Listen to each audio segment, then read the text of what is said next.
Good afternoon to everyone and welcome back to my channel, and it's me again, ang inyong chismosong ka-Aldab Vlogger. Gusto ko munang magpasalamat sa inyong lahat sa mga walang sawa na tumatangkilik, nanonood, sumusuport at sumusubaybay ng mga content ko here on my YouTube channel. So wag inyong babaktawan o lalaktawan tong ating content ngayong araw. I'm sure na hindi ninyo pagsisisihan na pinanood nyo ito mula umpisa hanggang hulihan, and most especially wag na wag kayong mag-i-skip ng segment, okay? Buuin nyo to at tapusin, at wag ninyong kalimutan guys na i-share itong ating video for today para kumalat at lumaganap tong ating video. At guys, wag ninyong kalimutan guys na mag-send ng start sa mga videos ko here on Facebook, and syempre wag ninyong kalimutan guys na mag-subscribe here on my YouTube channel. So eto na, dumako na tayo sa ating main topic for today's video. Ito na guys, kung dati nga is puro swimming pool, puro labas lang ang pinapakita ni Alden Richards, ngayon he's flexing inside his house. Ibig sabihin, yung loob ng bahay niya is pinakita na niya sa by house blessing. So, ito na guys, watch this. Mamaya ipapaliwanag ko sa inyo ng buong buo.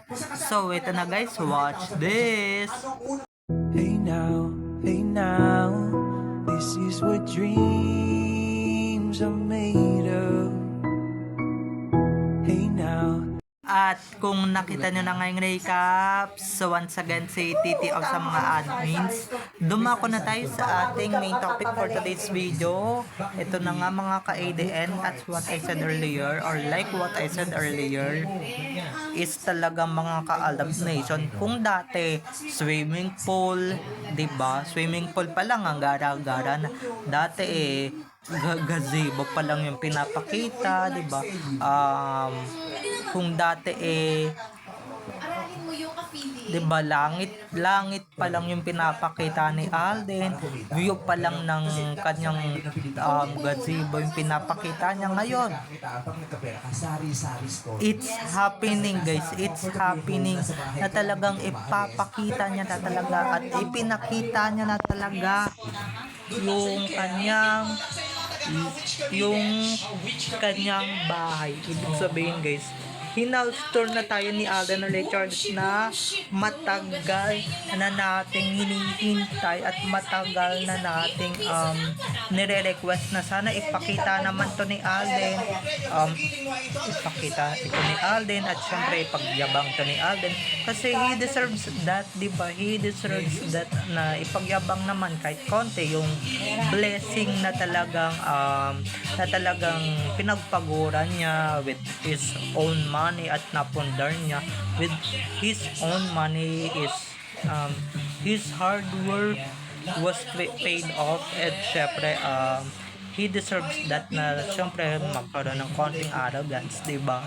Sa wakas naman, pinakita mo na talaga yung sarili mong bahay inside your home. Kasi diba, ang ganda ng itsura niya, no? Ang ganda ng ano niya, ang ganda ng ambience ng bahay niya, grabe.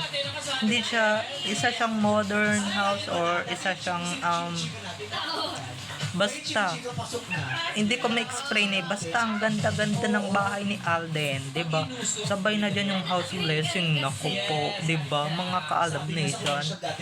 So ako pa lang halatang-halata ako na nahahalata na natin na talagang ano pa lang yung anong tawag dito, pool pa lang diba? Ang ganda-ganda na kaya pala hindi tayo pinagbibigyan ito sa'yo ng mga nakaraan kasi nga diba,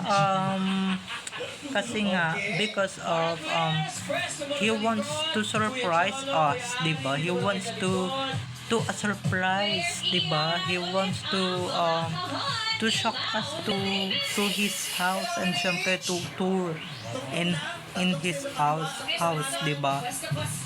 Diba? Sobrang laki niyan. Alangan naman siya lang talaga yung titira niyan, at halatang siya lang talaga yung titira dyan.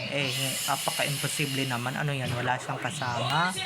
'Diba? Eh, syempre may kasama siya. Syempre walang iba kundi yung asawa niya, 'diba? At syempre mga anak niya. So, yun naman pala, yun yung kasama niya. And syempre guys, mas lalong gaganda yan. Grabe yung mga couches, yung mga curtains, 'di ba? Yung mga ambience talaga is talagang napakaganda. Maski yung cabinet, guys, yung lalagyanan ng mga pinggan, glass of wine, ng mga ganyan YouTube, mga ganyan, 'di ba? Mga ganun nga, 'di ba? Mga ganun na sobrang gaganda at hindi sobrang basura, 'di ba?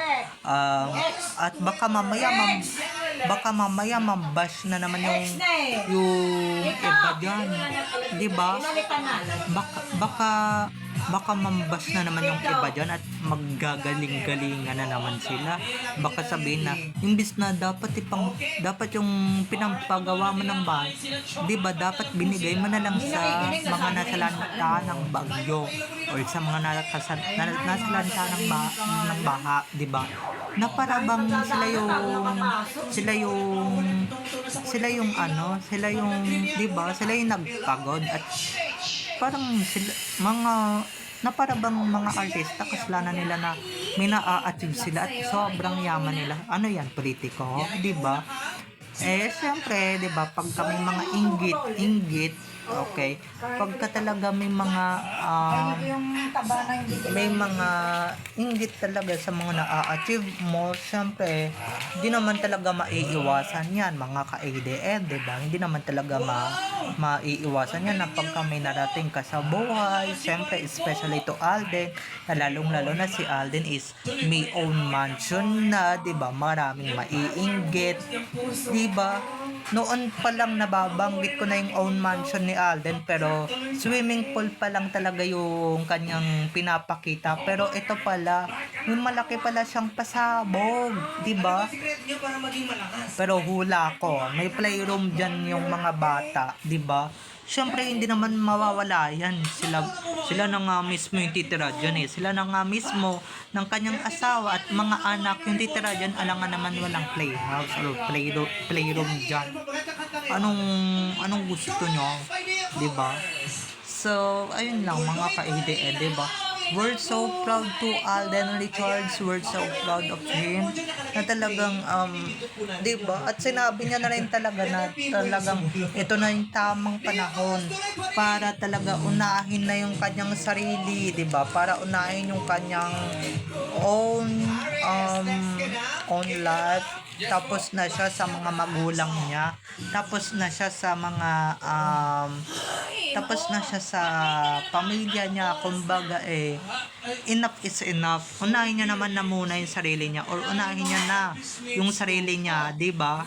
Kailangan niya na, he needs to take care of himself. He needs to prioritize herself or his or him, 'di ba? He prioritize him, okay? His own life, his own house, kasi 'di ba sobrang tagal na ni Alden na talagang tumutulong, 'di ba, na syempre hindi naman talaga natatapos 'yun, na talagang porket hindi ka na nakatira doon is hindi ka na tutulong, 'di ba? Syempre continuous pa rin 'yon, 'di ba? Pero ibig sabihin lang noon na kailangan niya na, he needs to separate his life to Fulkerson family, especially to Daddy Bay, 'di ba? Siyempre may sarili na silang bahay, 'di ba? May sarili na silang bahay, or may na sila, 'di ba, may kanya-kanya ng buhay, 'di ba? Si Kuya RD niya nasa ibang bansa, which is yun pa lang talaga yung nakakapag-solo.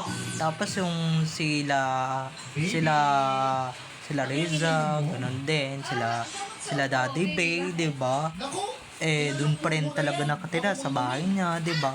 So, yan yung matatawag niya na talagang sariling kanya. Kanya na mismong pera niya yung yung pampagawa, mismong dugot pawis niya na, di ba, yung po nandito. At syempre, take note baka sabihin na naman ng iba dyan nangurakot. Hello, paano siya mangungurakot, di ba?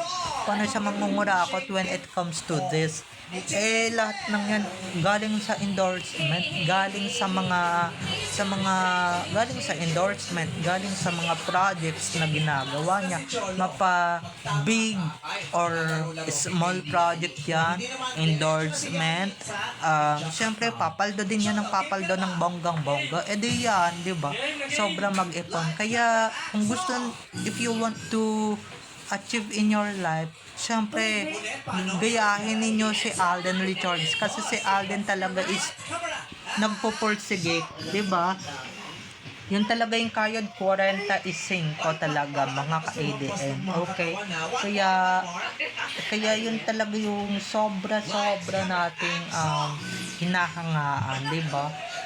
Oops, sala pa lang yung pinapakita ni Alden, na hindi pa yun yung pinaka full ng bahay.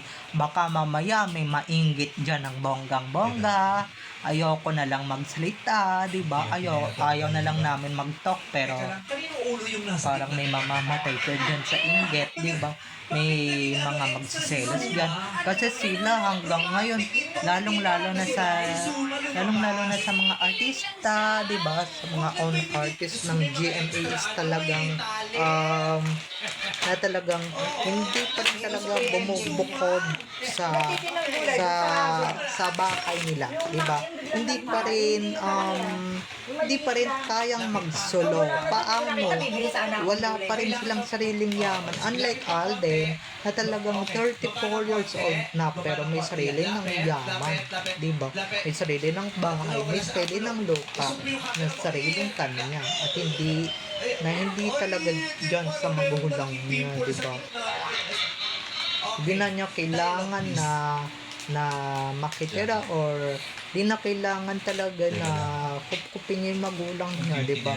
Kumbaga, binigay na niya talaga, or baka, di ba, pinatayuan na rin ni Alden yung pamilyang Culbertson ng sarili nilang bahay, di ba? Para sa ganun di ba? Maganda yan, Alden, maganda yan na talagang maganda yan na talagang sobrang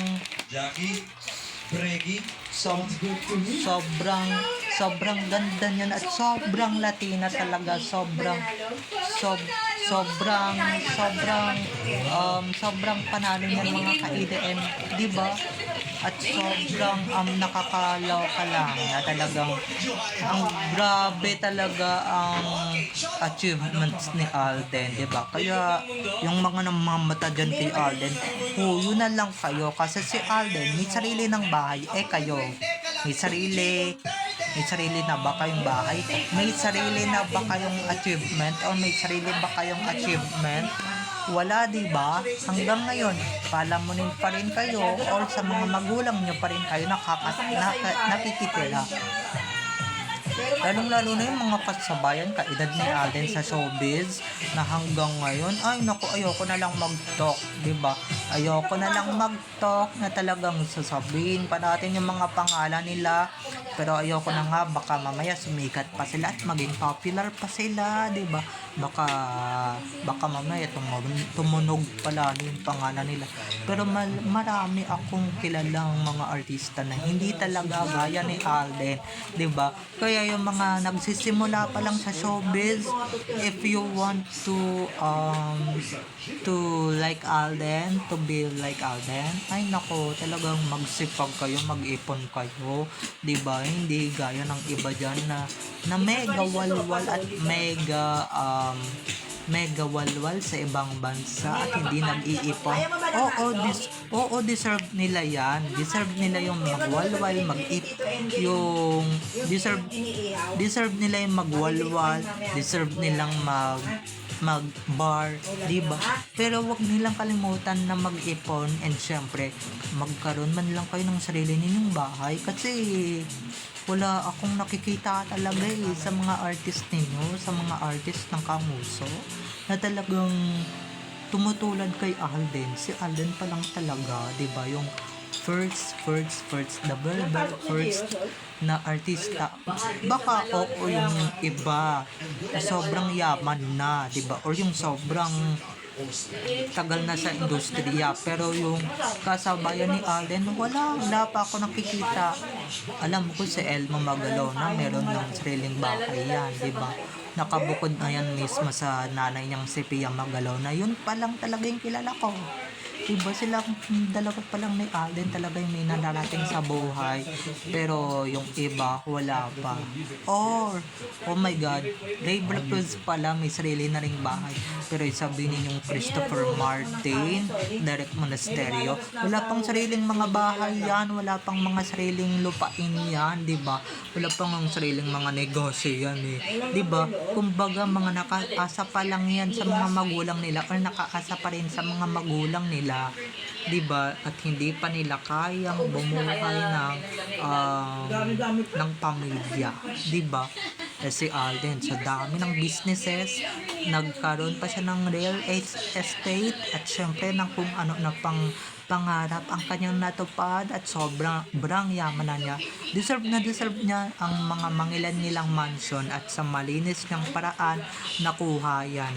Okay? Sa sarili niyang pamamaraan na achieve yan. Bye-bye na mga ka-ADN. I love you all. Have a nice day. Keep safe and God bless everyone. Bye-bye. I love you all. Enjoy watching. Have a nice day. Keep safe and God bless. Don't forget to subscribe to my YouTube channel, and syempre don't forget to click the notification bell para pag nag-upload ako, kayo agad ang unang manonotify sa aking mga susunod pang i-upload na mga videos. Okay? Bye-bye na. I love you all. Enjoy watching. Bye-bye. Very classy at very I like it. I like the house of Alden, and I like the ambience. Oh my god, ang ganda. Diba? Mukhang bahay ng international star yung bahay niya, diba? Swimming pool yung pinagmamayabang niya, pero mas